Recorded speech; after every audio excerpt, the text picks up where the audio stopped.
व्याख्यामुद्रां करसरसिजैः पुस्तकं शङ्खचक्रे बिभ्रद्भिन्नस्फटिकरुचिरे पुण्डरीके निषण्णः अम्लानश्रीरमृतविशदैरंशभिप्लावयन् मामाविर्भूयादनगमहिमा मानसे वागधीशः नमस्ते प्राणेश प्रणतविभवा यावनिमगाः नमस्वामिन् रामप्रियतमनुमन् गुरुगुण नमस्तुभ्यं भीमप्रबलतमकृष्णेष्टभगवन् नमः श्रीमन्मध्वप्रदिश सुदर्शन्नो जय जय श्रीगुरुभ्यो नमः नारायणं सुरगुरुं जगदेकनाथं भक्तप्रियं सकललोकनमस्कृतं च त्रैगुण्यवर्जितमजं विभुमाद्यमीश वन्दे भवग्नम् अमरासुरसिद्धवन्द्यं नारायणं नमस्कृत्य नरं चैव नरोत्तमं देवीं सरस्वतीं व्यासं ततो जयमुदीरये ವೇದವ್ಯಾಸರ ಮಹಾಭಾರತದ ಚಿಂತಕರಿಗೆ ವಂದನೆಗಳು. ಶಾಂತಿ ಪರ್ವದ 168ನೆಯ ಪ್ರವಚನ. ಭೀಷ್ಮರ ರಾಜಧರ್ಮದ ಚಿಂತನೆಯಲ್ಲಿನ ಒಂದು ಕೊನೆಯ ಬಿಂದು. ಆ ದೃಷ್ಟಿಯಿಂದ ಅಂದರೆ ರಾಜಧರ್ಮ ಪರ್ವ, ಅವಾಂತರ ಪರ್ವ, ಶಾಂತಿ ಪರ್ವದಲ್ಲಿ ಒಂದು ವಿಷಯ ಕೊನೆ ಆಗ್ತಾ ಇದೆ. ಮುಂದಕ್ಕೆ ನಿನ್ನೆ ಮಾತಾಡುವಾಗಲೇ ಹೇಳಿದ್ದೆ, ಧರ್ಮರಾಜನ ಆಪತ್ತು ಕಾಲದ ಧರ್ಮಚಿಂತನೆಯದೆಡೆಗೆ ಪಯಣ ಬೆಳೆಸಲಾಗಿ ಮುಂದೆ ಆಪದ್ಧರ್ಮ ಪರ್ವ ಅವಾಂತರದಲ್ಲಿ ಚಿಂತನೆಗೆ ಬರ್ತದೆ. ಅದೊಂದು 60 ಎಪಿಸೋಡ್ ಆಗುವಷ್ಟು ಇದೆ. ಬಳಿಕ ಮೋಕ್ಷಧರ್ಮ ಪರ್ವ, ಅದು ಬಹಳ ಈ ಎರಡು ವಸ್ತುಗಳಿಗಿಂತಲೂ ಮಿಗಿಲಾದ ಹೆಚ್ಚಿನ ಚಿಂತನೆ, ರಾಜಧರ್ಮಕ್ಕಿಂತಲೂ ಆಪದ್ಧರ್ಮಕ್ಕಿಂತಲೂ ಮಿಗಿಲಾದ ಚಿಂತನೆ, ಅದು ಮತ್ತೆ ಕೊನೆಯ ಹಂತದಲ್ಲಿದೆ. ಹೀಗಾಗಿ ಶಾಂತಿ ಪರ್ವದಲ್ಲಿನ ಮೊದಲನೆಯ ಧರ್ಮ ರಾಜಧರ್ಮ, ಅದು ಇವತ್ತಿನ ಕೊನೆಯ ಹಂತದ ಚಿಂತನೆ ಭೀಷ್ಮರದ್ದು. ಮುಂದೆ ಆಪತ್ತಿನ ಚಿಂತನೆಗಾಗಿ, ಆಪದ್ಧರ್ಮದ ಅನುಸಂಧಾನಕ್ಕಾಗಿ ನಾವು ಈಗಾಗಲೇ ಆಪದ್ಧರ್ಮವನ್ನು ಅವನು ಹೇಳುತ್ತಾ ಇದ್ದಾನೆ, ಪಂಚಾಂಗ ಹಾಕಿದ್ದಾನೆ. ಹಾಗಾಗಿ ಯಾರನ್ನು ಪೀಡೆ ಮಾಡದೆ, ತೊಂದರೆಗೊಳಿಸದೆ,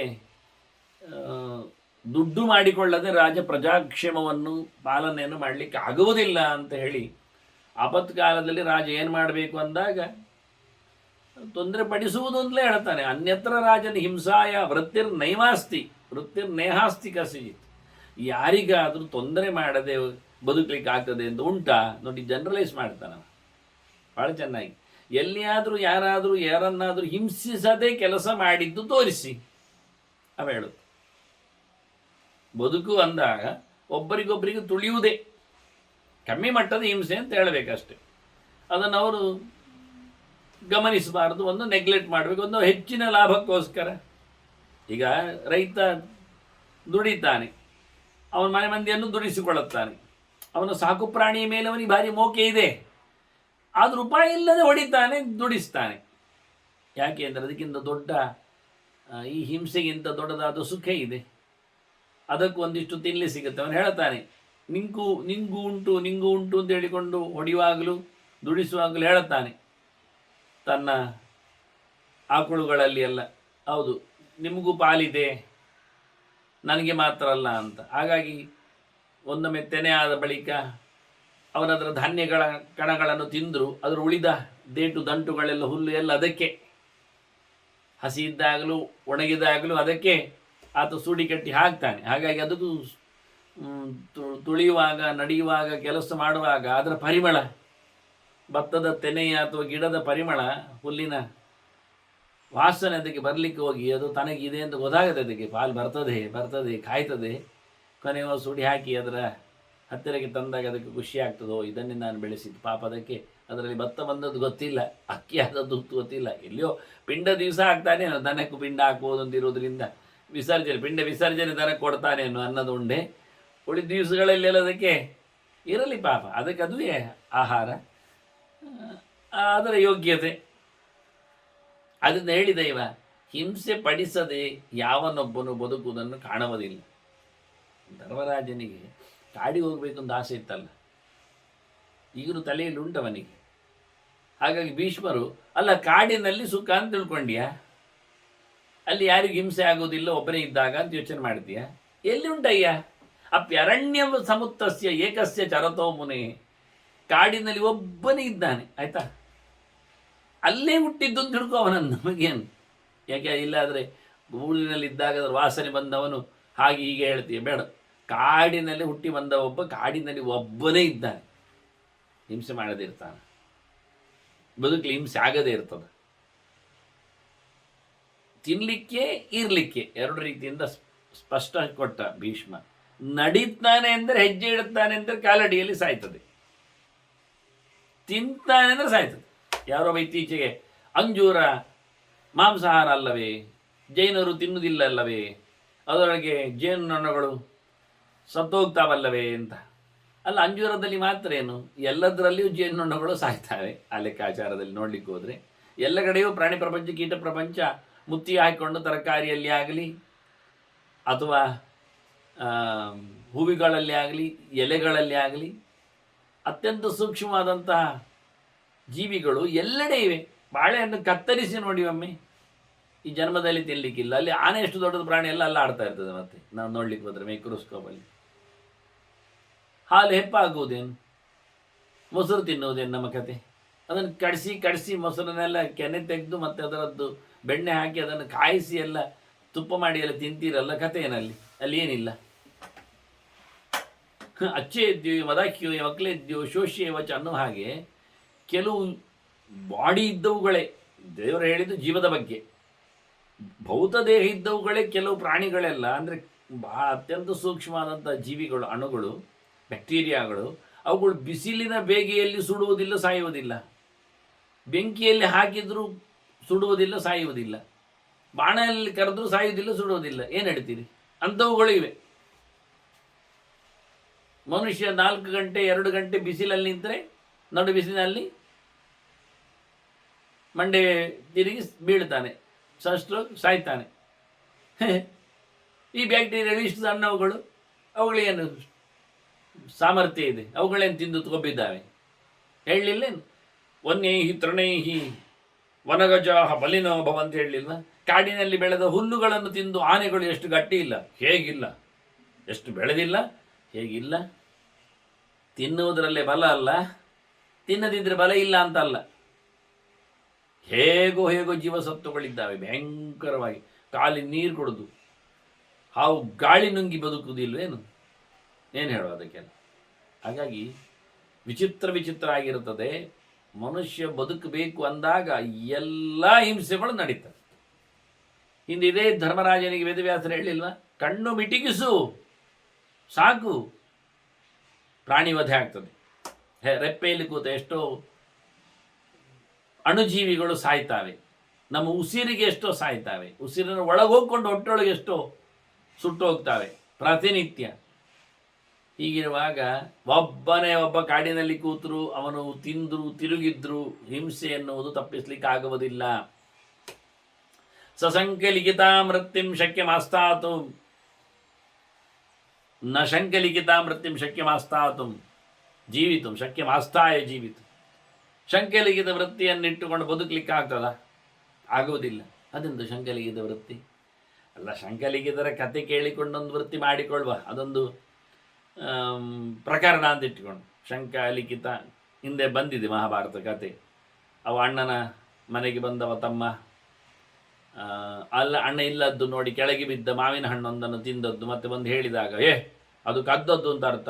ಹೌದಾ, ಸಾರಿ ತಪ್ಪಾಯ, ಅರ್ಥ ಆಗಲಿಲ್ಲ, ನೀನು ಇರಲಿಲ್ಲಲ್ಲ, ಬೇಡದಿದ್ದದ್ದು ಬಿದ್ದದ್ದು. ಹಾಗೆಲ್ಲ ಇಲ್ಲ, ನನ್ನದು ಅಂದ ತಕ್ಷಣದು ನನ್ನದೇ, ಕೇಳದೆ ಪಡೆದ ಕದ್ದದ್ದೇ. ಮತ್ತೆ ಅದಕ್ಕೆ ಶಿಕ್ಷೆ ಯಾರು? ರಾಜ ಕೈ ಕಡ್ದಿದ್ದಾನೆ. ಮತ್ತೆ ಒಂದು ನೀರಿನಲ್ಲಿ ತರ್ಪಣ ಕೊಡುವಾಗ ಬಹುದಾ ರಿವರ್ ಆಯ್ತಲ್ಲದು. ಹಾಗೆ ಮನುಷ್ಯ ಇಷ್ಟು ಏನು ತಪ್ಪು ಗಿಪ್ಪು ಇಲ್ಲದೆ ನಡಿಲಿಕ್ಕೆ ಬರ್ತದೆ ಅಂತ ಹೇಳಿಕೊಂಡು ಶಂಕಲಿಖಿತರಾಗೆಲ್ಲ ಆಗುವುದಿಲ್ಲ. ಅವನಿಗೇನು ಕಡ್ದದ್ದಾಯಿತು, ಕದ್ದದ್ದಾಯಿತು, ತೋಳು ಮತ್ತೆ ಉದ್ದ ಬೆಳೆದದ್ದಾಯಿತು. ನಮಗೆ ಹಾಗೆಲ್ಲ ಮಾಡಿಕೊಂಡ್ರೆ ಆಗ್ತದ? ನ ಶಂಕಲಿಖಿತ ಮೃತ್ಯುಂ ಕರ್ತು ಆಸ್ತಾಯ ಜೀವಿತು ಶಕ್ಯವಾಸ್ತಾಯ ಜೀವಿತು. ಬದುಕಲಿಕ್ಕೋಸ್ಕರ ಹಾಗೆಲ್ಲ ಆಗ್ತದೆ ಹೇಳುದ ಒಂದರ್ಥ. ವಾದರಾಜರು ಬರೆದಾಗ ಒಂದು ಅರ್ಥ ಬರೀತಾರೆ, ಶಂಖ ಅಂದರೆ ಬಿಳಿಯಾದದ್ದು ಅಂತ ಅರ್ಥ. ಬಿಳಿಯಾದ್ದು ಎಲುಬು, ಆ ಎತ್ತರ ಸ್ಥಾನದ್ದು ಅಲ್ಲಿ ಬರೆದತ್ತು. ಅಂದರೆ ಹಣೆ ಬರಹ ಅಂತ ಅವ್ರು ಹೇಳೋದು. ಶಂಖ ಅಂದರೆ ಹಣೆ ಅಂತ ಅರ್ಥ ಅಂತ ಇಟ್ಕೊಳ್ಬೇಕು ಅಂತ ಬರೆದಿದ್ದಾರೆ, ಹೇಳುತ್ತಾರೆ. ಅಲ್ಲಿ ಬರೆದತ್ತು. ಹಣೆಯಲ್ಲಿ ಬರೆದಾಗೆ ಆಗ್ತದೆ ಅಂತ ಹೇಳಿಕೊಂಡು ಕೂತ್ರೆ ಆಗ್ತದಾ ಕೇಳ್ತಾರೆ. ನನ್ನ ಹಣೆಯಲ್ಲಿ ಇವತ್ತು ಏನು ಬರೆದದ್ದು ಆಗ್ತದೆ ಹೇಳಿಕೊಂಡು ಒಬ್ಬ ಚಾವಡಿಯಲ್ಲಿ ಸುಮ್ಮನೆ ಕೂತು ಬಿಟ್ರೆ ಅವನ ಬಾಯೊಳಗೆ ಹಾಲು ಬೀಳ್ತದ, ಆಹಾರ ಬೀಳ್ತದೆ. ನ ಶಂಕೆ ಲಿಖಿತಾಮೃತ್ಯಂ ಶಕ್ಯಂ ಆಸ್ತಾಯ ಜೀವಿತು. ಹಾಗೆ ಬರದಾಗೆ ಆಗ್ತದೆ ಅಂತ ಹೇಳಿಕೊಂಡು ಸುಮ್ಮನೆ ಕೂತ್ರೆ ಆಗುವುದಿಲ್ಲ, ಪ್ರಯತ್ನಿಸು. ಅಲ್ಲ, ಇದಕ್ಕೊಂದು ರೋಚಕವಾದ ಇನ್ಸಿಡೆನ್ಸ್ ನಡೆದಿದೆ ಅಲ್ಲ. ರೇವತರಾಜ ಮಗಳನ್ನು ಕರ್ಕೊಂಡು ಚತುರ್ಮುಖನಲ್ಲಿ, ನೀನೇನು ಹಣೆಗೆ ಬರೆದಿದ್ದೆ ಅವಳಿಗೆ, ಗಂಡ ಯಾರು ಅಂತ ಒಂಚೂರು ಓದಿಯೋಳು ಮಾರೆ, ನಾವು ಹುಡುಕೋದಕ್ಕಿಂತ ಈಗೆಲ್ಲ ಡೂಪ್ಲಿಕೇಟ್ ಎಲ್ಲ ಜಾತಕ ಎಲ್ಲ ಮಾಡ್ತಾರೆ, ಹುಡುಗರು ಸಿಗುವುದಿಲ್ಲ ಸಸೂತ್ರ, ಏನೇನು ಕೇಳುತ್ತಾರೆ. ಇನ್ನು ಕೆಲವರೆಲ್ಲ ಯಾರು ಇಲ್ಲದ ಹುಡುಗಿಯನ್ನು ಹುಡುಕ್ಲಿಕ್ಕೆ ನೋಡ್ತಾರಂತೆ. ಆ ನಮ್ಮನ್ನು ಹುಡುಗರನ್ನು ಚಾಯ್ಸ್ ಮಾಡ್ತಾರಂತೆ. ಸೀನಿಯರ್ ಸಿಟಿಸನ್ ಇರಬಾರ್ದು, ಅಕ್ಕ ತಂಗಿಯರು ಬರಬಾರ್ದು. ಹಾಗಾದ್ರೆ ಇದು ಕಾಡಿನಲ್ಲಿ ಒಂದೇ ಬೆಳೆದ ಹಾಗೆ ಅಂತ ಗೆಡ್ಡೆ ಗೆಣಸಿ ಇರ್ಬೋದು ಅಷ್ಟು, ಮತ್ತೆ ಅಂಥದ್ದು ಕಾರಣ ಅಂಥದ್ದು ಬೇಕು ಅಂತ. ಹಾಗೆ ಇವ ಹೇಳಿ ಬಿಟ್ಟ ರೇವತ ಹೋಗಿ, ನಂಗೆ ಹುಡುಗಿ ಒಂದು ಮಗಳಿಗೊಂದು ಹುಡುಗ ಹೇಳು ಮಾರಾಯರೆ ಅಂತ ಬ್ರಹ್ಮದೇವರ ಹತ್ರ, ನೀವು ಬರೆದದ್ದು ಕತೆ ಏನು ಅಂತ ಓದಿ ಹೇಳಿ ಅಂತ. ಬಂದು ಸುಮಾರು ಸಮಯ ಆಯಿತು. ನೀನು ಅದರಲ್ಲಿಯೂ ನಮ್ಮದು ಇಲ್ಲಿ ಆಲಾಪನೆ ಎಲ್ಲ ಕೇಳೋವರೆಗೆ ನೀನು ಕಾದು ಕೂತೆ ಬೇರೆ. ಅನೇಕ ಯುಗಗಳು ಸಂದಿವೆ. ನಿನಗೀಗ ಹೇಳುವ ಯಾವುದೇ ಹೆಸರಿನ ಯಾವ ರಾಜರು ಅಲ್ಲಿಲ್ಲ, ಆ ವಂಶದವರು ಎಷ್ಟೋ ಬಂದಾಗಿದೆ. ನಿನಗೀಗ ಈ ಹುಡುಗಿಗೆ ಯೋಗ್ಯನಾದ ಹುಡುಗ ಯಾರು ಕೇಳಿದರೆ ಕೃಷ್ಣನ ಅಣ್ಣ ಬಲರಾಮ, ಕೊಟ್ಟು ಬಿಡು ಅಂದ. ಅಂದರೆ ಅವ ಬಲರಾಮನಿಗಾಗಿ ಹಡೆದ ಹುಡುಗಿಯನ್ನು ಕೊಡ್ಲಿಕ್ಕೋಸ್ಕರ ಈ ನೆಲೆಯಲ್ಲಿ ಹೋಗಿ ಬಂದದ್ದವ. ನೋಡಿ, ಇಲ್ಲೇ ಕೂತ್ರೆ ಆ ಹುಡುಗಿಗೆ ಬಲರಾಮ ಸಿಗೋದು ಹೇಗೆ? ಆದ್ದರಿಂದ ಇವರು ದೇಶಾಂತರವನ್ನು ಹೋಗಿ ಕಾಲಾಂತರವನ್ನು ಮಾಡಿ, ಹೇಗಿವ ಜಾಂಬವಂತ ರಾಮಾಯಣ ಕಾಲದವ ಜಾಂಬವತಿಯನ್ನು ಕೃಷ್ಣನಿಗೆ ಕೊಟ್ಟ. ಅದು ಯಾವಾಗಿನ ಮಗಳು ಅವಳದ್ದು? ನನ್ನ ಪ್ರಶ್ನೆ ಹಾಗೆ ಉಳಿತದದು ಕೆಲವೊಮ್ಮೆ. ಜಾಂಬವಂತನ ಆ ಕಾಲದ ತ್ರೇತಾಯುಗದ, ಅದು 10 ಹಿಂದಿನದ್ದು ತ್ರೇತಾಯುಗದ ಮಗಳ. ಅದು ರೀಸೆಂಟ್ಲಿ ಹುಟ್ಟಿದ್ದ ಕೃಷ್ಣನಿಗೆ ಸರಿಯಾಗಿ ಅಲ್ಲ, ರೀಸೆಂಟ್ ಹುಟ್ಟಿದ್ದು ಇಟ್ಕೊಳ್ಳೋ ಪರವಾಗಿಲ್ಲ. ಅದು ಜಾಂಬವಂತನ ಹೆಂಡತಿಯಲ್ಲಿದ್ದಾಳೆ ಇನ್ನೊಂದು ಕರಡಿ. ಇವಳು ಲಡಾಯಿ ಆಗುವಾಗ ವಿಡಿಯೋ ಮಾಡ್ತಾ ಇಲ್ಲ, ಕೊನೆಗೆ ಹೇಗೆ ಉಂಟು ಅಂತ ನೋಡಲಿಕ್ಕೆ 10-28 ದಿವಸ ಇವ ಕರಡಿ ಗುಡು ಅಂತ ಗುದ್ದು ಮಾಡಿದಾಗ ನೋಡ್ತಕ್ಕೋದಿಲ್ಲ. ಅದಿರಲಿ, ಮಗುವಿಗೆ ಸುಕುಮಾರು ಕಾಮ ರೋಧಿ ತವಕೇಹ ಏಷಃ ಸಮಂತಕ ಅಂತ ಸಮಂತಕ ಮಾಡಿದ್ದು ನಿನಗೆ ಅಂತೇಳಿ ತೊಟ್ಟಿಲು ತೂಗ್ತಾ ಇದ್ಲಲ್ಲ. ತೊಟ್ಟಿಲು ತೂಗ್ತಾ ಇದ್ದದ್ದು ಸತ್ಯಭಾಮೆ ಅಂತ ಜಾಂಬವತಿ ಅಂತ ಇಟ್ಕೊಳ್ಳುವ. ಮಲಗಿದ ಮಗು ಯಾವ ಕರಡಿ ತೊಟ್ಟಿಲಲ್ಲಿ? ಅಥವಾ ಕರಡಿ ತಾಯಿಯೇ ತೂಗ್ತಾ ಇತ್ತ? ಮಲಗಿದ್ದೇ ಕರಡಿ ಜಾಂಬವತಿಗೆ ಕೊನೆಗೆ ಒಂದು ತೊಟ್ಟಿಲ ಮಗುವನ್ನು ಕೊಡುವುದಾ ಕೃಷ್ಣನಿಗೆ? ಇವೊಂದು ಚೂರು ನೋಡಿ, ಹೇಳಲಿಕ್ಕೆ ನಾವು ದೊಡ್ಡ ಜನ, ಭಾಗವತ ಪ್ರವಚನ ಪ್ರವೀಣ, ಎಂಥ ಕರ್ಮ. ಎಂಥದ್ದು ಗೊತ್ತಿಲ್ಲ, ನೋಡಿಕೊಳ್ಳುವವರು ಯಾರೂ ಇಲ್ಲ. 18 ಪುರಾಣಗಳನ್ನು ಓದಿಕೊಂಡಿದ್ದರೂ ಉತ್ತರಗಳು ಸಿಗುವುದಿಲ್ಲ. ಆದರೆ ಎಲ್ಲರೂ ಹೇಳುವುದೇ ಈಗ, ಎಲ್ಲರದ್ದು ಸಪ್ತಾಹ, ಎಲ್ಲ ಕಡೆಯಲ್ಲಿ ಸಪ್ತಾಹ. ಪಾಠವೂ ಬೇಡ, ಪ್ರವಚನವೂ ಬೇಡ, ಆಗಬೇಕಾಗಿಲ್ಲ. ಕೊನೆಗೆ ಎಲ್ಲಿವರೆಗೆ ವಿದ್ವಾಂಸರ ಮಗಳು ಮಗ ಅಂತ ಆದರೂ ಆಗ್ತದೆ ಕೆಲವೊಮ್ಮೆ. ಅಪ್ಪ ಹೇಳ್ತಿದ್ದ ಪ್ರವಚನ, ಅವ ಎಲ್ಲ ಕಡೆ ಊರ ಎಲ್ಲ ತಿರುಗ್ತಾ ಇದ್ದ. ಈಗ ಹೇಳುವುದೇ ಅವರ ಮಕ್ಕಳು ಎಲ್ಲಿ, ಅದು ಅಪ್ಪ ಹೇಳಿದ್ದಾನೆ ಅಂತ ಹೇಳಿದೆ. ಇವರು ಈ ಜನ್ಮದಲ್ಲಿ ಕೇಳಲಿಲ್ಲ, ಕೇಳಿಕೊಂಡದಿಲ್ಲೆಲ್ಲ ಬರೆದ ಗೆರೆಗಳಿದ್ರೆ ಓದಿ ಹೇಳುವುದಷ್ಟೇ, ಮತ್ತೆಂದು. ಇದಕ್ಕೂ ಜನ ಮರುಳಾಗ್ತಾರೆ. ಯಾಕೆಂದರೆ ಹೇಳಲಿಕ್ಕೆ ಚೆನ್ನಾಗಿರ್ತದಲ್ಲ, ಒಗ್ಗರಣೆ ಹಾಕಿ ಹೇಳ್ತಾರೆ, ಖುಷಿ ಆಗ್ತದೆ, ಬೆನ್ನೆಂದೇ ನಿಲ್ತಾರೆ. ಎಲ್ಲ ಬೆಪ್ಪುಗಳು ಇರುವವರೆಗೂ ಸಹ ವೈದ್ಯರಿಗೆ ಗೌಜೇ ಆಪರೇಷನ್, ಆ ರೀತಿ ಕ್ರಮ.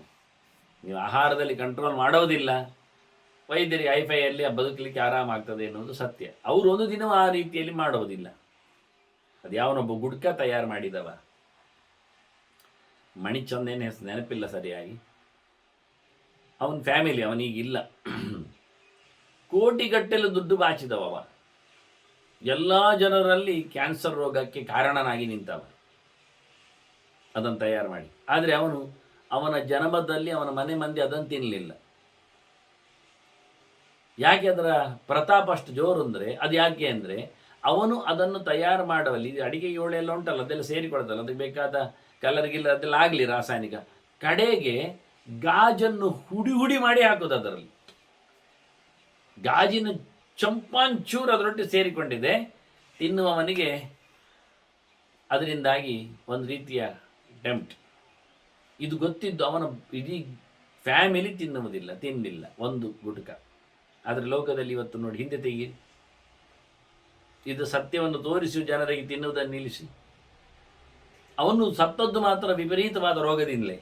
ಜನರಿಗೆಲ್ಲ ಕೊಟ್ಟ ತಪ್ಪು ಸಮರ್ಪಣೆ ಮಾಡಿದ್ದರ ಫಲವಾಗಿ ಅವನು ತಿನ್ನದಿದ್ದರೂ ಪೆಟ್ಟುದಿಂದ, ಅದು ವಿಷಯ ಬೇರೆ, ಕೋಟಿಗಟ್ಟಲೆ ದುಡ್ಡು ತಿಂದಿದ್ದ. ಹೀಗಾಗಿ ಲೋಕದಲ್ಲಿನ ಜನರು ಕೆಟ್ಟದ್ದು ಮಾಡುವವರಿಗೂ, ವೈದ್ಯರಿಗೂ, ಈ ಕೂಗುವವರಿಗೂ ಸ್ಟೇಜ್ ಖಂಡಿತ ಸಿಗ್ತದೆ. ಹೀಗಾಗಿ ಬಹಳ ಚಂದವಾಗಿ ಹೇಳಿದ, ಬರದಾಗೆ ಅಂತ ಹೇಳಿಕೊಂಡು ಬದುಕಲಿಕ್ಕೆ ಬರುವುದಿಲ್ಲ, ದುಡಿಬೇಕು.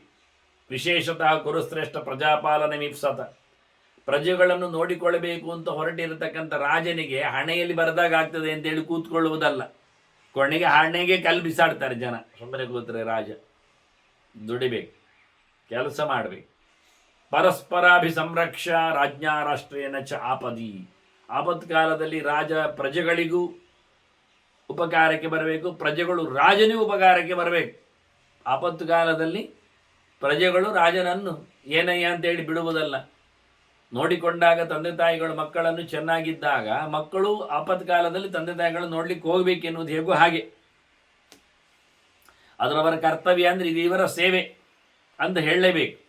ಹಾಗಾಗಿ ಪ್ರಜೆಗಳು ಕ್ಷೇಮವಾಗಿದ್ದಾಗ ರಾಜನ ವಿಶೇಷತೆ ಇದ್ದದ್ರಿಂದ, ಈಗ ಮತ್ತೆ ರಾಜ ಆಪತ್ತಿನಲ್ಲಿ ಬಿದ್ದಾಗ ಪ್ರಜೆಗಳು ತಮ್ಮ ಸಂಪತ್ತನ್ನು ಕೊಟ್ಟೋ ಸರಿಯಾಗಿ ಇಟ್ಟುಕೊಂಡೋ ಆಪತ್ಕಾಲದಲ್ಲಿ ಬದುಕೋ ಇರಾದೇನು ಮಾಡಿಕೊಂಡೋ ರಾಜನಿಗೆ ಹೆಲ್ಪ್ ಮಾಡಬೇಕು.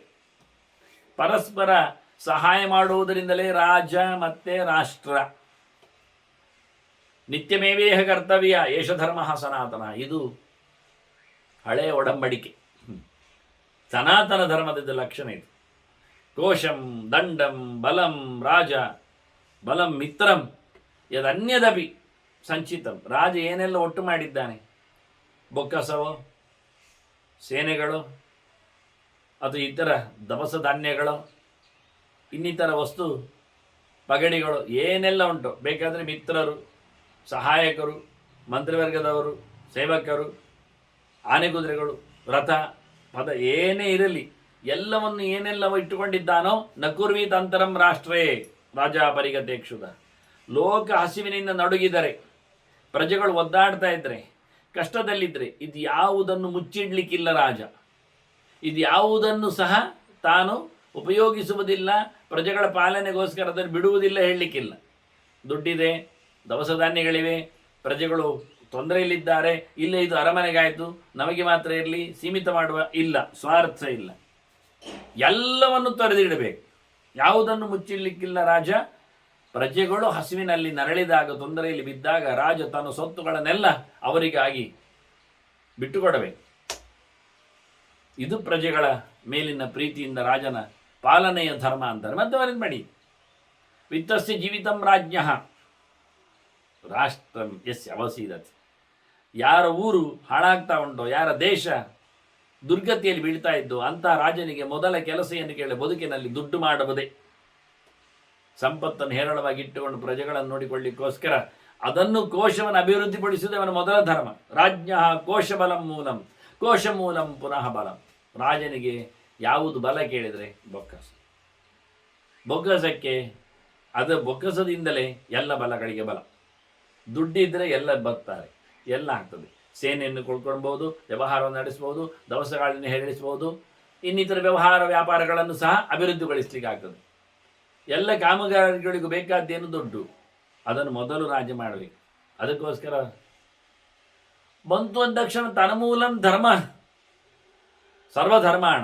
ನಿಜವಾಗಿ ರಾಜನೇ ಎಲ್ಲ ಧರ್ಮಗಳಿಗೂ ಕೆಲಸಗಳಿಗೂ ಮೂಲ ಇದ್ದಾನೆ, ಪ್ರೇರಣೆ ಇದ್ದಾನೆ. ಆದ್ದರಿಂದ ಇಡೀ ಲೋಕ ನಿಲ್ಲುವುದು ಧರ್ಮಮೂಲ ಪುನಃ ಪ್ರಜಾ. ಧರ್ಮ ಇದ್ದರೆ ಪ್ರಜೆಗಳಿಗೂ ಕ್ಷೇಮ ಆಗ್ತದೆ.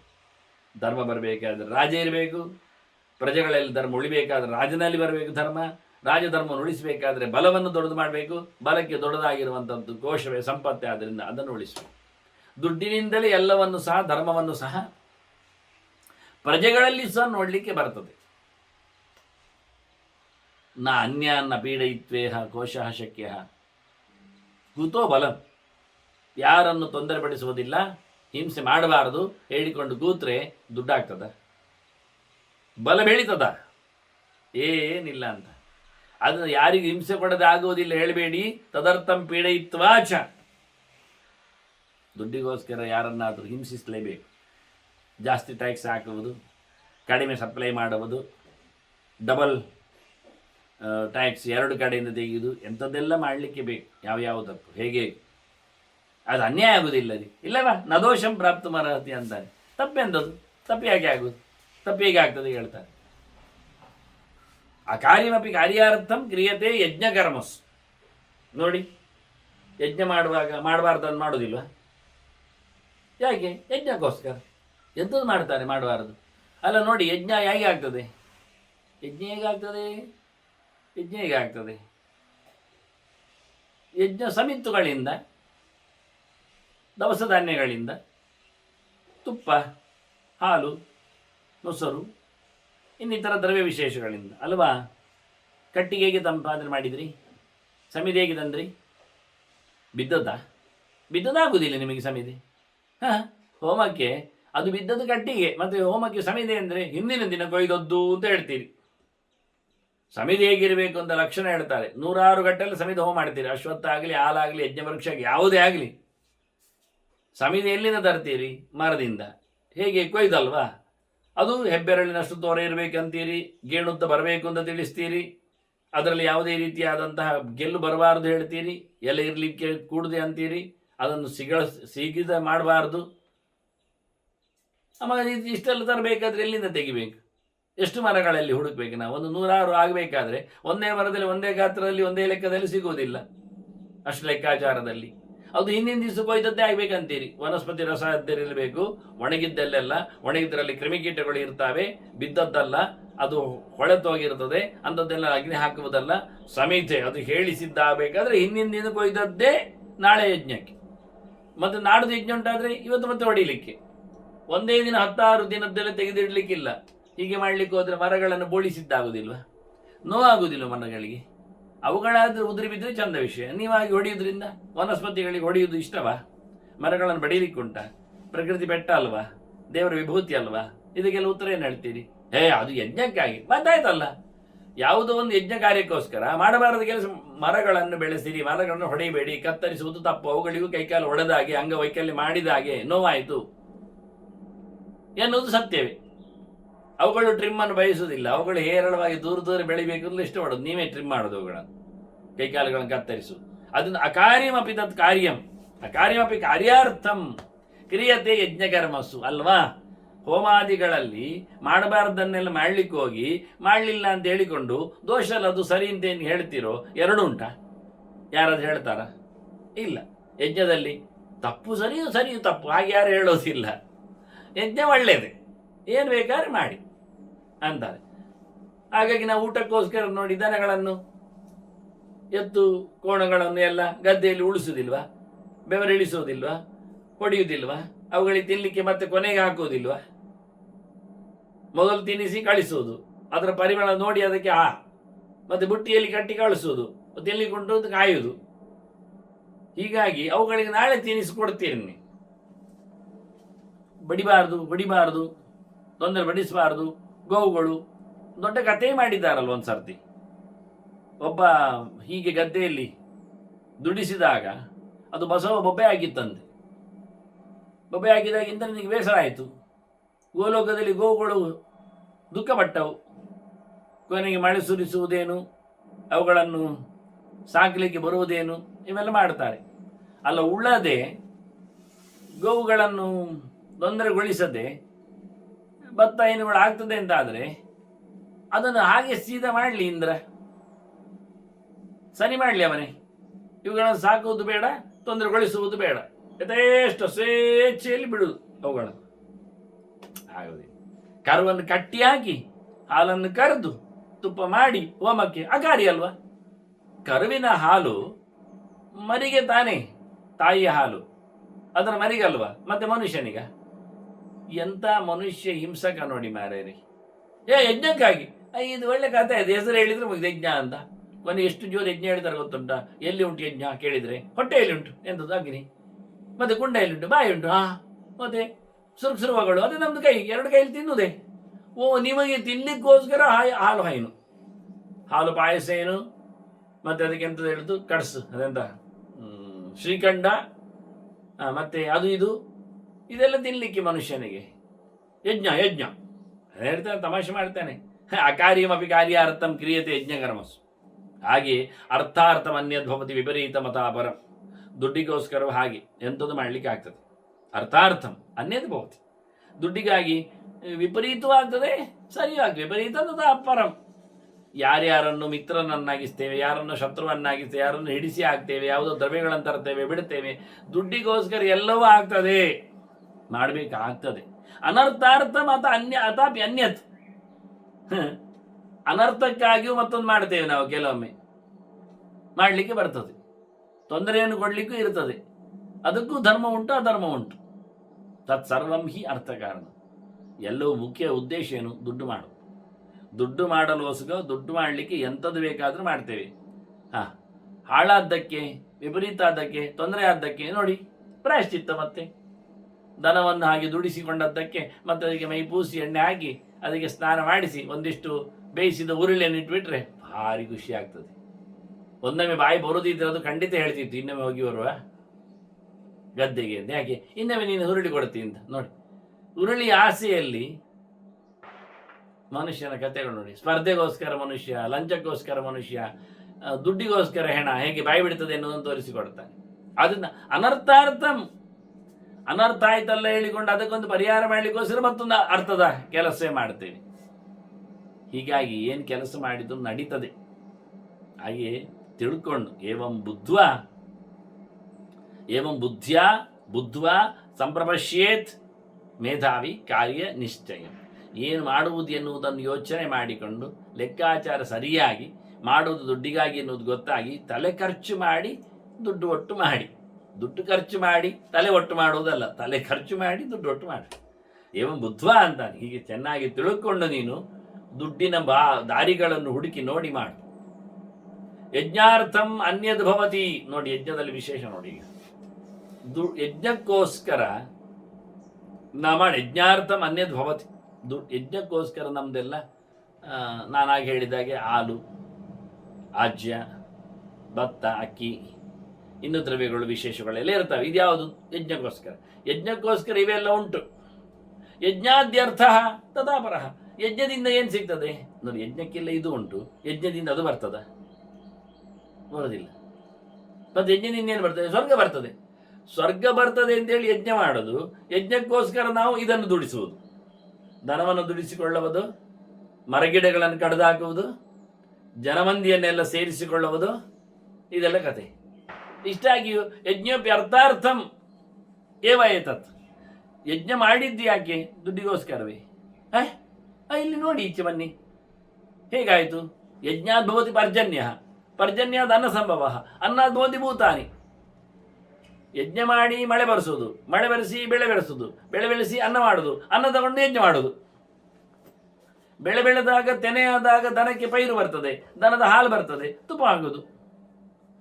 ನೋಡಿ, ಯಜ್ಞವೂ ದುಡ್ಡಿಗಾಗಿ, ದುಡ್ಡು ಯಜ್ಞಕ್ಕಾಗಿ, ಯಜ್ಞದಿಂದ ಬೇರೆ ಸ್ವರ್ಗಕ್ಕಾಗಿ, ಹೀಗೆ ಒಂದಕ್ಕೊಂದು ಅನೇಕ ಪ್ರಕಾರಗಳಿಂದ. ಆದ್ರಿಂದ ಎಲ್ಲವೂ ಯಜ್ಞ ಸಾಧನ. ಸರ್ವ ಯಜ್ಞ ಸಾಧನ. ಅನ್ನು ನಾವು ಬದುಕುವುದು ಯಜ್ಞಕ್ಕಾಗಿ ತಿಳ್ಕೊಳ್ಳಿ. ಪ್ರಜಾಪಾಲನೆ ಒಂದು ದೊಡ್ಡ ಯಜ್ಞ, ದೇವರ ಪೂಜೆ. ಪ್ರತಿಯೊಬ್ಬ ವ್ಯಕ್ತಿಯೂ ದೇವರ ಪ್ರತೀಕ. ಅಷ್ಟು ಕೋಟಿ ಜನರಿಗೆ ರಾಜ ನೋಡಿಕೊಳ್ಳಿಕ್ಕಿದ್ದಾನೆ ಅನ್ನೋದೊಂದು ದೊಡ್ಡ ಸಂಗತಿ ಅವನಿಗೆ. ಎಂತ ಮಾಡಿಕೊಳ್ಳುವ? ಅದನ್ನು ಎಲ್ಲವನ್ನು ಯಜ್ಞಕ್ಕಾಗಿ. ಅಂದ್ರೆ ದುಡ್ಡು ಪಡೆಯಿರಿ, ದುಡ್ಡಿನಿಂದ ಪ್ರಜೆಗಳ ಕ್ಷೇಮವನ್ನು ನಡೆಸಿರಿ, ಯಜ್ಞದಿಂದ ಅನ್ನವನ್ನು ಸಂಪಾದಿಸಿರಿ, ಅನ್ನವನ್ನು ಯಜ್ಞಕ್ಕಾಗಿ ಸ್ವರ್ಗವನ್ನು ಪಡೀಲಿಕ್ಕೆ ನೋಡಿ, ಕ್ಷೇಮವನ್ನು ಪಡೀಲಿಕ್ಕೆ ನೋಡಿ. ಅಂದ್ರೆ ಯಜ್ಞದಿಂದಲೇ ಸಂಪತ್ತು, ಸಂಪತ್ತು ಯಜ್ಞಕ್ಕಾಗಿ, ಯಜ್ಞದಿಂದ ಬೇರೆ ಪ್ರಯೋಜನ, ಅದಕ್ಕೋಸ್ಕರ ಯಜ್ಞ. ಏನೇನೋ ನಡೀತದೆ ಹೇಳ್ತಾನವನು. ಹಾಗೆ ನಾವು ಸಹ ಪೀಡಿಸದೆ ದುಡ್ಡಾಗುವುದಿಲ್ಲ, ಪೀಡೆಯೂ ಪೀಡೆಯಲ್ಲ, ಅದು ಒಂದು ಧರ್ಮ ಅಂತ ತಿಳ್ಕೊಂಡು ಬಿಡುವುದು. ಹಾಗೆ ಮಾಡು ನೋಡಿ. ಈಗ ಯಜ್ಞದಲ್ಲಿ ಒಂದು ಕಂಬ ಉಂಟು, ಪ್ರಾಣಿ ಬಲಿ ಕೊಡಲಿಕ್ಕೆ, ಪ್ರಾಣಿಯನ್ನು ಕಟ್ಟಲಿಕ್ಕೆ. ಅದಕ್ಕೆ ಯೂಪ ಅಂತ ಕರೀತಾರೆ. ಹಿಂದೆ ಅದರ ಬಗ್ಗೆ ಕಂಡಾಬಟ್ಟೆ ಲೆಕ್ಕಾಚಾರ ಎಲ್ಲ ಹೇಳಿಕೊಟ್ಟಿದ್ದೆ ನಾನು, ಎಷ್ಟು ಬಗೆಯಲ್ಲಿ ಮಾಡ್ಲಿಕ್ಕೆ ಉಂಟು, ಎಷ್ಟು ಕಂಬ ಎಲ್ಲ ಹಾಕ್ತಾರೆ, ಎಷ್ಟು ಪ್ರಾಣಿಗಳು ಒಟ್ಟಾಗ್ತವೆ ಅಂತ. ಈಗ ಯೂಪ ಯಾವುದರದ್ದು? ಮರದ್ದಲ್ಲ. ಅಲ್ಲ, ಹಿಂದೆಲ್ಲ ಬಂಗಾರದೆಲ್ಲ ಮರುತನದೆಲ್ಲ ಬಂಗಾರದ ಯೂಪಗಳೆಲ್ಲ ಇತ್ತಂತೆ, ಕಂಬ ಇರಲಿ. ಈಗ ಮರದ್ದಿಟ್ಕೊಳ್ಳುವ. ಮರದ್ದು ನೋಡಿ, ಯೂಪಂ ಚಿನ್ನಂತಿ ಯಜ್ಞಾರ್ಥಂ ಅಲ್ವಾ? ಮರವನ್ನು ಕಡಿತಾರೆ ಯಜ್ಞಕ್ಕೋಸ್ಕರ. ಅದರಲ್ಲಿ ಯಾವುದು ನೋಡಿ, ಅಲ್ಲಿ ತತ್ರಯೇ ಪರಿಪಂಥಿನಃ ಧ್ರುಮಃ ಕೇಚನ ಸಾಮಂತಾಹ ಧ್ರುಮಂ ಚಿನ್ನಂತಿ ತಾನಪಿ. ಈ ಯೂಪಕ್ಕೆ ಬೇಕಾದ ಮರವನ್ನು ಕಡಿಬೇಕಾದ್ರೆ ಅಕ್ಕಪಕ್ಕದಲ್ಲಿದ್ದ ಮರಗಳನ್ನು ಕಡಿದಿಲ್ಲ ಅವರು. ಅದಕ್ಕೆ ತೊಂದರೆ ಆಗ್ತದೆ, ಕಡಿಯುವಾಗ ಅವರಿಗೆ ಸಿಗುವುದಿಲ್ಲ, ಕಡಿಲಿಕ್ಕೆ ಬರುವುದಿಲ್ಲ. ಅದನ್ನು ಕಡಿಬೇಕಾದ್ರೆ ಅತ್ತಾಣ ಇತ್ತಾಣ ಇದ್ದ ಮರಗಳನ್ನು ಕಡಿತಾರೆ. ಅವುಗಳು ಬೇಡ ಯಜ್ಞಕ್ಕೆ. ಅದು ಯೂಪ ಅಲ್ಲ. ಯೂಪ ಒಂದು, ಯೂಪ ಆಗ್ಲಿಕ್ಕಿರತಕ್ಕ ಸುತ್ತಮುತ್ತಲಿನ ಮರಗಳನ್ನು ಕಡಿಯುವುದು ಬೇರೆ. ಆಯ್ತು, ಕಡಿಲಿಯಾ? ಇನ್ನೊಂದು ಗಮ್ಮತ್ತು ಹೇಳ್ತಾರೆ ಇವರು. ಕಡಿಯುವಾಗ ಏನಾಗ್ತದೆ ಗೊತ್ತುಂಟ?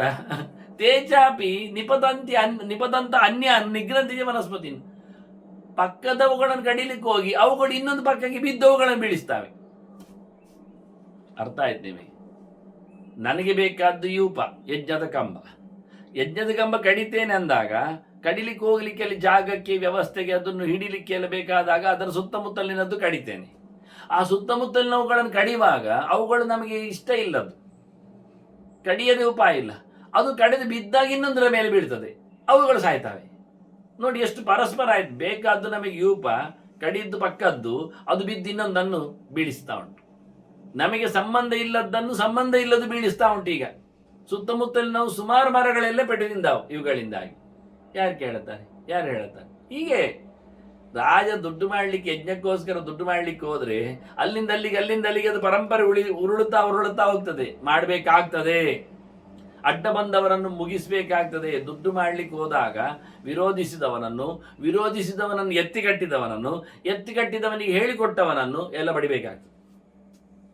ಪರಂಪರೆಯ ಬೀಳುವ ಕ್ರಮ. ಏವಂ ಕೋಶಸ್ಯ ಮಹತಃ ಯೇ ನರಾಹ ಪರಿಪಂಥಿನಃ. ಹೀಗೆ ಸಂಪಾದನೆ ಮಾಡಲಿಕ್ಕೆ ಹೋದಾಗ ಯಾರು ಅಡ್ಡ ಬರ್ತಾರೆ, ವಿರೋಧಿಸ್ತಾರೆ, ತಾನ್ ಅಹತ್ವಾನ ಪಶ್ಯಾಮಿ ಸಿದ್ಧಿಮತ್ರ ಪರಂತಪ. ಹಾಗಾಗಿ ಅವರನ್ನು ಮುಗಿಸದೆ ಕೋಶ ಬೆಳೆಯುವುದಿಲ್ಲ. ಯೂಪವನ್ನು ಕಡಿದಾಗ, ಯೂಪಕ್ಕಾಗಿ ಮರ ಕಡಿದಾಗ ಅಕ್ಕಪಕ್ಕಗಳನ್ನು ಹೊಡೆಯದು ಉಪಾಯ ಇಲ್ಲ. ಅವುಗಳು ಇನ್ನೊಂದರ ಮೇಲೆ ಬೀಳದೆ ಅನಿವಾರ್ಯ ಆಗ್ತದೆ. ಹಾಗೆ ನೀನು ಅಡ್ಡ ಬಂದವರನ್ನು ಮುಗಿಸು, ಸಂಪತ್ತನ್ನು ಬೆಳೆಸು, ಅನಿವಾರ್ಯ ಅಂತ ತಿಳುಕು. ಧನೇನ ಜಯತೆ ಲೋಕಂ ಇಮಂಚ ಅಮುಂಚ. ಭಾರತ ದುಡ್ಡಿನಿಂದ ಈ ಲೋಕವನ್ನು ಗೆಲ್ಲಿಕ್ಕಾಗ್ತದೆ. ಪ್ರಜಾಕ್ಷೇಮ, ಪ್ರಜೆಗಳ ಬೆಂಬಲ, ಪ್ರಜೆಗಳ ನಿಜವಾದಂತಹ ಪ್ರೀತಿ, ವಾತ್ಸಲ್ಯ. ಧನೇನ ಜಯತೆ ಲೋಕ ಇಮಂಚ ಅಮುಂಚ. ಭಾರತ ಎರಡು ಲೋಕ ಮಾತ್ರ ಏನು, ಸತ್ಯಂಚ ಧರ್ಮವಚನಂ ಯಥಾ ನಾಸ್ತಿ ಅಥನಸ್ತತ. ದುಡ್ಡಿಲ್ಲದವನಿಗೆ ಆಗ್ತದ ಈ ಲೋಕವನ್ನು ಗೆಲ್ಲಿಕ್ಕೆ? ಅವನೇ ಬದುಕ್ತಾ ಇಲ್ಲ. ದುಡ್ಡಿಲ್ಲದವನಿಗೆ ಆಗ್ತದ ಪರಲೋಕದ ಗಮನ? ಧರ್ಮ ಮಾಡಲಿಕ್ಕೆ ಇಲ್ಲ. ದುಡ್ಡಿಲ್ಲದವನು ಸತ್ಯ ಹೇಳ್ತಾನ, ಸುಳ್ಳು ಹೇಳ್ತಾನ ಕದಿಲಿಕ್ಕೆ ಹೋಗಿ. ದುಡ್ಡಿಲ್ಲದವನಲ್ಲಿ ಧರ್ಮ ಇರ್ತದ? ಇಲ್ಲ. ಅವನೆಲ್ಲಿ ಧರ್ಮದ ಮಾತು ಮಾತಾಡ್ತಾನೆ? ದುಡ್ಡಿನಿಂದ ಧರ್ಮ ಆಗ್ತದೆ, ದುಡ್ಡಿನಿಂದ ಪ್ರಾಮಾಣಿಕತೆ ಉಳಿತದೆ, ದುಡ್ಡಿನಿಂದ ಈ ಲೋಕ ಗೆಲ್ತದೆ, ದುಡ್ಡಿನಿಂದ ಪರಲೋಕ ಸಿಗ್ತದೆ. ದುಡ್ಡೇ ಪ್ರಧಾನ ಆಗಿದೆ. ಅದನ್ನ ಸರ್ವೋಪಾಯೈಹಿ ಆದದೀತ. ಎಂತ ಮಾಡಿ ಆದರೂ ಜನರಿಂದ ಸಂಪಾದನೆ. ಧನಂ ಯಜ್ಞಾರ್ಥ, ಧನಂ ಯಜ್ಞಸ್ಯ ಉಪಯೋಜನ. ಯಜ್ಞಕ್ಕೆ ಉಪಯೋಗಿಯಾಗಿ ಪ್ರಜಾಪಾಲನೆ ಒಂದು ಯಜ್ಞ ಅಂತ ಮಾಡಿಕೊಳ್ಳುವಾಗೆ ಯಜ್ಞ ಮಾಡ್ತೇನೆ ಅಂದರೆ ಜನರಲ್ಲಿ ನಾವು ಧನ ಸಂಗ್ರಹ ಮಾಡುವುದಿಲ್ವ? ಜನರು ಕೇಳ್ತಾರೆ, ನೀವು ಯಾಕೆ ಯಜ್ಞ ಮಾಡುದು, ನಮ್ಮ ದುಡ್ಡಿನಿಂದ ಯಾಕೆ ಮಾಡುದು ಕೇಳ್ತಾರೆ. ಜನರ ದುಡ್ಡು ತಗೊಂಡು ಇವ ಯಜ್ಞ ಮಾಡುದೆಂಥದ್ದು? ಜನರು ಹೇಳ್ತಾರೆ, ನಾವೇ ಮಾಡುವುದಿಲ್ವಾ, ನಿಮ್ಗೆ ಯಾಕೆ ಅಂತ ಹೇಳಿ. ಹಾಗೆ ನಾವು ಸಹ ನಮ್ಮ ಕೆಲಸ ಆಗಲಿಕ್ಕೆ ಅವರಲ್ಲಿ ದುಡ್ಡು ಕೇಳಬೇಕು. ಇದು ಪ್ರಜಾಪಾಲನೆ ಒಂದು ಯಜ್ಞ ಅಂತ ಹೇಳಬೇಕು. ಹಾಗಾಗಿ ಎಲ್ಲರಿಂದಲೂ ದುಡ್ಡನ್ನು ಒಟ್ಟು ಮಾಡಿ. ಇದರಿಂದ ನ ತುಲ್ಯ ದೋಷಸ್ಯಾದೇವಂ ಕಾರ್ಯಕಾರ್ಯೇಷು ಭಾರತ. ತಪ್ಪು ಮಾಡಿದ್ದಕ್ಕೆ ಹಾಗೆ ಪಾಪ ಬರ್ತದೆ ಅಂತ ಇಲ್ಲ, ಅದು ಒಟ್ಟು ಸೇರ್ತದೆ. ಯೂಪಕ್ಕಾಗಿ ಕಡಿಯುವಾಗ ಮರ ಕಡ್ದದ್ದು ಸರಿ, ಅದು ಸರಿ, ಯಾಕೆ ಯಜ್ಞಕ್ಕೆ. ಆದ್ರೆ ಆ ಮರ ಮರ ಕಡಿಯುವಾಗ ಸುತ್ತಮುತ್ತಲಿನದ್ದು ಕಡ್ದದ್ದು ಯಾಕೆ ಹೇಳಿದ್ರೆ ಅದು ಯಜ್ಞಕ್ಕೆ ಅಲ್ಲ, ಅದು ಕಡಿಲಿಕ್ಕೋಸ್ಕರ ಕಡಿಬೇಕಲ್ಲ, ಅದು ಪರವಾಗಿಲ್ಲ. ಅದು ಯಾಕೆ ಇನ್ನೊಂದನ್ನು ಬೀಳಿಸಿದ್ದು ಪಾಪ ಬರೋದಿಲ್ಲ? ಅದು ಬರೋದಿಲ್ಲ ರೀ ನಮಗೆ, ಅದು ಬೀಳಿಸಿದ್ದು ನಾವಲ್ಲ. ಈಗ ಅಕಾರ್ಯವು ಕಾರ್ಯವೇ ಆಗ್ತದೆ, ಅದರದ್ದು ದೋಷ ನಮಗೆ ಬರುವುದಿಲ್ಲ. ಮಾಡಿದ್ದರ ಪುಣ್ಯ ಬರದ ಹಾಗೆ ಮಾಡದ್ದರ ತಪ್ಪು ನಮಗೆ ಬರುವುದಿಲ್ಲ. ಅದು ಇದ್ದಾಗೆ ನಾವು ಬೆಳೆಸಿದ್ದು ಭತ್ತವನ್ನು, ನಾವೇನು ಪೈರನ್ನು ಬೆಳೆಸ್ಲಿಕ್ಕೆ ಹೋಗಲಿಲ್ಲ, ಕೆಳೆಯನ್ನು ಬೆಳೆಸ್ಲಿಕ್ಕೆ ಹೋಗಲಿಲ್ಲ. ಅದು ಆಗಿದೆ, ಏನು ಮಾಡುವ, ಆಗ್ತದೆ. ಅದರಿಂದ ಉಪದ್ರ ಆಯಿತು, ಆಗಲಿ, ನಮಗೇನು ಸಂಬಂಧ ಇಲ್ಲ, ಅದರ ದೋಷ ನಮಗಿಲ್ಲ. ಇಷ್ಟು ಚೆನ್ನಾಗಿ ಬಹಳ ಸುಂದರವಾಗಿ ಕಾರ್ಯಕಾರ್ಯದ ಬಗ್ಗೆ ದೋಷದ ಬಗ್ಗೆ ಉಲ್ಲೇಖ ಮಾಡ್ತಾರೆ. ನೋಬೋ ಸಂಭವತಃ ರಾಜನ ಕಥಂಚಿದೇವಿ ಭಾರತ. ಎಲ್ಲಿಯಾದರೂ ಒಂದು ಕೆಲಸ ಮಾಡಿದ ನಂತರ ಆ ಕೆಲಸಕ್ಕೆ ಎರಡು ಹೇಳ್ತೀರ ನೀವು. ಮಾಡಿದ್ದೇನು ಸರಿ, ಮಾಡಿದ್ದೇನು ತಪ್ಪು, ಹಾಗಿಲ್ಲ. ಏನಾದರೂ ಒಂದು ಹೇಳಿ, ಮಾಡಿದ್ದು ಸರಿಯಾ ತಪ್ಪ, ಯಜ್ಞ ಮಾಡಿದ್ದು ಸರಿಯಾ ತಪ್ಪ, ಯಜ್ಞ ಮಾಡಿದ್ದು ಸರಿಗೂ ಸರಿ ತಪ್ಪಿಗೂ ತಪ್ಪು ಹೇಳಿದ ಯಾರು ಯಜ್ಞ ಮಾಡೋದಿಲ್ಲ. ದಾನ ಮಾಡಿದ್ರಿಂದ ಸರಿಯಾ ತಪ್ಪ, ಅವದನ್ನು ಉಪಯೋಗಿಸಲಿಲ್ಲ, ಇನ್ನೊಂದೇನೋ ಮಾಡಿದ. ಈಗ ನಾವು ದಾನ ಪಡಿತಾರೆ, ವೀಳ್ಯದೆಲೆ ಕೆಲವರು ಕೊಡ್ತಾರೆ, ಅದು ದಶಮಿ ಎಂದು ಕೊಟ್ಟರೆ ಅವತ್ತು ತಿನ್ನುವುದಿಲ್ಲ ಕೆಲವು ದಿನತ್ರಯ ವ್ರತದಲ್ಲಿ. ಹಾಗಾಗಿ ಅದು ಮರುದಿನಕ್ಕೂ ಬರುವುದಿಲ್ಲ ಏಕಾದಶಿಗೆ. ದ್ವಾದಶಿ ಅಂತೂ ದಿನತ್ರಯದಲ್ಲಿ ತಿನ್ನಲಿಕ್ಕಿಲ್ಲ, ಅವನು ತಿನ್ನುವುದಿಲ್ಲ. 4ನೇ ದಿನ ಒಂದೊಮ್ಮೆ ಸಂಕ್ರಾಂತಿ ಬಂದು ತಿಟ್ಟುಕೊಳ್ಳುವ, ಆವತ್ತು ತಿನ್ನುವುದಿಲ್ಲವ. 5ನೇ ದಿನ ಓವರ್ಲೀಪ್ ಆಗಿ ಅದು ಮಾಸಾಂತ್ಯ, ಒಂದು ಅಮಾವಾಸ್ಯೆ ಒಂದು ಹುಣ್ಣಿಮೆ, ಆವತ್ತು ತಿನ್ನುವುದಿಲ್ಲ. ಮತ್ತು ಆಚೆ ಮರುದಿನಕ್ಕೆ ಹೋಯಿತು ತಿನ್ನಬೇಕಾದ್ರೆ ತಾಂಬೂಲಕ್ಕೆ. ಅಷ್ಟು ಸಮಯ ಅದು ಬದುಕಿರ್ತದ, ಕೊಳೆದಿರ್ತದೆ. ಕೊಟ್ಟದನ್ನೇನು ಮಾಡ್ತಾನೆ, ತಾಳೆಕಟ್ಟೆ ಹಾಕ್ತಾನೆ. ಇದರಿಂದೇನಾಯಿತು, ಪಾಪ ಬಂತು. ಏನು ಯಾರಿಗೆ ಬಂತು ಪಾಪ? ಕೊಟ್ಟವನಿಗ, ತಿನ್ನದವನಿಗ, ಇಟ್ಕೊಂಡವನಿಗ, ಅದು ವೀಳ್ಯದೆಲೆಗ, ಅದು ಬಾಡಿದ್ದಕ್ಕೆ 6 ದಿನ 7 ದಿನದಲ್ಲಿ. ಹೀಗಾಗಿ ದಾನ ವೀಳ್ಯದೆಲೆ ದಾನ ಮಾಡಿದ್ದು ಸರಿಯೋದು, ವೀಳ್ಯದೆಲೆ ದಾನ ಮಾಡಿದ್ದು ತಪ್ಪು ಹೌದು ಹೇಳಲಿಕ್ಕೆ ಆಗ್ತದ? ಹೀಗೆ ಒಂದು ದಾನ ಮಾತ್ರ ಅಲ್ಲ, ಎಲ್ಲ ದಾನಗಳ ಬಗ್ಗೆ, ಯಜ್ಞಗಳ ಬಗ್ಗೆ, ಪೂಜೆಗಳ ಬಗ್ಗೆ, ಪುನಸ್ಕಾರಗಳ ಬಗ್ಗೆ, ತಪಸ್ಸಿನ ಬಗ್ಗೆ, ಎಲ್ಲದರ ಬಗ್ಗೆ. ಅದನ್ನು ಯಾವುದೇ ಒಂದು ವಿಷಯದಲ್ಲಿ ಎರಡನ್ನು ಹೇಳಲಿಕ್ಕಿಲ್ಲ, ಒಂದೋ ಸರಿ ಒಂದೋ ತಪ್ಪು. ಅದನ್ನ ಪ್ರಜೆಗಳಿಂದ ಸಂಪತ್ತನ್ನು ಪಡೆಯುವುದು ಸರಿಯಾ ತಪ್ಪ ಹೇಳಿದರೆ ಸರಿ ಮಾತ್ರ ಪ್ರಜಾಪಾಲನೆಗಾಗಿ. ಯಜ್ಞ ಮಾಡಿದ್ದು ತಪ್ಪ ಸರಿ ಹೇಳಿದರೆ ಅದು ಯೂಪ ಕಡ್ದದ್ದು ತಪ್ಪು, ಸಮಿಗಳನ್ನು ಕಡ್ದದ್ದು ತಪ್ಪು, ಪ್ರಾಣಿಗಳ ಬಲಿ ಕಟ್ಟದ್ದು ತಪ್ಪು, ಮತ್ತೆ ಎಲ್ಲ ಸರಿ. ಮತ್ತೆ ಎಂತ ಹೇಳೋದು? ಪ್ರಾಣಿ ಬಲಿ ಇಲ್ಲದೆ ಯಜ್ಞ ಮಾಡ್ಲಿಕ್ಕೆ ಆಗ್ತದೆ, ಮತ್ತೆ ಎಲ್ಲ ಸರಿ ಆಗಲಿಕ್ಕೆ? ಸಮಿತಿ ತಾರದೆ ಹೋಮ ಮಾಡ್ಲಿಕ್ಕೆ ಆಗ್ತದ? ಯೂಪ ಇಲ್ಲದೆ ಕಟ್ಟುದೆಲ್ಲಿಗೆ ಪ್ರಾಣಿಯನ್ನು? ಅದನ್ನು ಎರಡನ್ನು ಒಟ್ಟು ಹೇಳಬೇಡ ಅಂತಾನೆ. ನೋಬೌ ಸಂಭವತೋ ರಾಜನ ಕಥಂಚಿದ ವಿಭಾರತ ನಹಿ ಅರಣ್ಯೇಶು ಪಶ್ಯಾಮಿ ಧನವೃದ್ಧಾನಹಂ ಕ್ವಚಿತ್. ಯಾರಾದರೂ ಕಾಡಿನಲ್ಲಿದ್ದಾರಾ ಶ್ರೀಮಂತರು, ದುಡ್ಡಿನವರು? ಊರಿನಲ್ಲಿದ್ದ ನಂತರ ಬಡವರಾಗಲಿಕ್ಕೆ ಆಗ್ತದ ರಾಜ? ಊರಲ್ಲಿದ್ದ ನಂತರ ದುಡ್ಡು ಬೇಕೆ, ಕಾಡಿನಲ್ಲಿದ್ದವರಿಗೆ ದುಡ್ಡು ಬೇಡ. ಕಾಡಿನಲ್ಲಿ ಶ್ರೀಮಂತರು ಬದುಕುವುದಿಲ್ಲ, ಶ್ರೀಮಂತರು ಕಾಡಿನವರಲ್ಲ. ಊರಿನಲ್ಲಿ ನಾವಿದ್ದ ನಂತರ ಊರಿನವರನ್ನು ಬದುಕಿಸಬೇಕಾದರೆ, ರಾಜ ಊರಿನ ಅರಸನಾದರೆ ಅವನು ಖಂಡಿತವಾಗಿ ಶ್ರೀಮಂತನಾಗಲೇಬೇಕಾಗ್ತದೆ. ಇದು ಕ್ರಮ. ಮತ್ತೆ ಶ್ರೀಮಂತ ಕಾಡಿಗ ಆಗ್ಲಿಕ್ಕೆ ಕೇಳ್ತಾರೆ, ತಮಾಷೆ ಮಾಡ್ತಾರೆ. ಇದಿದಂ ದೃಶ್ಯತೆ ವಿಶ್ವಂ ಪೃಥಿವ್ಯಾಮಿಹ, ಯದಿದಂ ದೃಶ್ಯತೆ ವಿತ್ತಂ ಪೃಥಿವ್ಯಾಮಿಹ ಕಿಂಚನ ಮಮೇದಂ ಸ್ಯಾತ್ ಮಮೇದಂ ಸ್ಯಾತ್ ಇತ್ಯಂ ಕಾಂಕ್ಷತೆ ಜನ. ದುಡ್ಡು ಕಂಡ್ರೆ ನನಗೆ ಬೇಕು ನನಗೆ ಬೇಕು ಅಂತ ಬೊಬ್ಬೆ ಹೊಡಿತಾರೆ ಜನ ಮಾರಾಯರೆ. ಈ ನೆಲದಲ್ಲಿ ಇಡೀ ನೆಲ ಪೂರ ದುಡ್ಡಿನ ಕಂತೆ ಆದರೂ ಮನುಷ್ಯ ನನಗೆ ನನಗೆ ನನಗೆ ಅಂತ ಹಾರ್ತಾನೆ ಹೊರತು ಬಿಟ್ಟಾರೆ. ಎಷ್ಟಿದ್ದರು ಎಷ್ಟು ಪಡೆದರು ಬೇಡ ನನಗೆ ನಿನಗಿರಲಿ ಅಂತ ಯಾರು ತಗೊಂಡೋಗಿ ಇನ್ನೊಬ್ಬರಿಗೆ ಹೊಕ್ಕಿ ಕೊಡುವುದಿಲ್ಲ. ಪ್ರತಿಯೊಬ್ಬರದು ನನಗಾಗಲಿ ಅಂತಲೇ.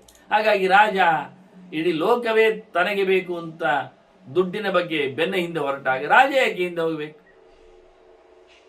ರಾಜನಿಗೆ ಪ್ರಜೆಯ ಪಾಲನೆಗಿಂತ ದೊಡ್ಡ ಧರ್ಮ ಉಂಟಾ?